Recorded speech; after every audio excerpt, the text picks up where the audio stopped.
तो फाइनली इस वीडियो में आप सभी देख सकते हो कि अपने खेसारी लाल यादव जी अपने नए प्रोजेक्ट के लिए आप सभी के बीच निकल चुके हैं, जिसमें अखिलेश कश्यप और अपने खेसारी लाल यादव देखने को मिल रहा है। हालांकि 14 को खेसारी लाल यादव जी का बर्थडे है, तो उसी का इवेंट के लिए तैयारी कर रहे हैं जोरों शोरों से। इस बार कोई रोक टोक नहीं होगा, पूरी तरीके से जन्मदिन मनाया जाएगा।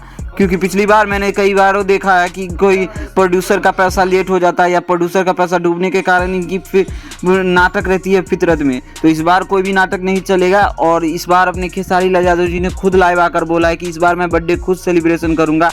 हो सकता है कि पटना में भी एक लॉन्चिंग इवेंट हो और उसमें सारे जितना भी हो सके भोजपुरी का जितना भी कलाकार हो, खेसारी लाल हो, पवन सिंह हो, वो सबको बुलाया जाए। खैर देखते हैं ये कब तक होती है लॉन्चिंग इवेंट। बाकी 14 को बर्थडे की तैयारी जोरों शोरों से चल रहा है और खेसारी लाल यादव जी और अखिलेश कश्यप अभी दिल्ली के एयरपोर्ट पे भी आप सभी के बीच दिल्ली के एयरपोर्ट वाले होटल के बगल से ये वीडियो क्लिप निकल के सामने आ रही है। तो इस वीडियो क्लिप से साफ जाहिर होता है कि खेसारी लाल यादव जी का नेक्स्ट प्रोजेक्ट आप सभी के बीच बहुत जल्द देखने को मिलने वाली है। बाकी अपडेट बाय अपडेट आप सभी को देता रहूंगा। खैर आप सभी को ये वीडियो कैसी लगी कमेंट में जरूर अपडेट दीजिएगा और आज सबके बीच कल तक आप सभी के बीच एक होली का पोस्टर आ सकता है, तो देखते हैं। खैर मिलते हैं अगली वीडियो के साथ। धन्यवाद दोस्तों।